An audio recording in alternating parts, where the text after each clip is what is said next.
heart trouble. I beg you to keep away from the evil pleasures of this world. 1 Peter chapter 2 verse 11. We all know there is no such thing as absolute freedom.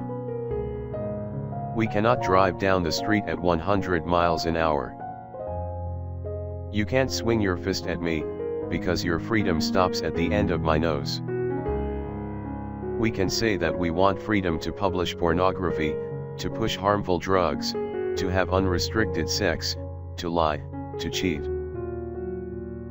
But if we continue with that kind of permissive freedom, we shall destroy ourselves. Man can remain free only so long as he has the moral power to restrain his appetites.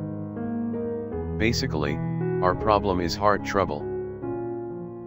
Our hearts need to be changed. Peace will never come until we have changed human nature, until people begin loving each other instead of hating each other. Prayer for the day.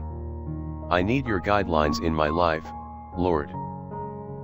Loving you frees me from the bondage of my carnal appetite.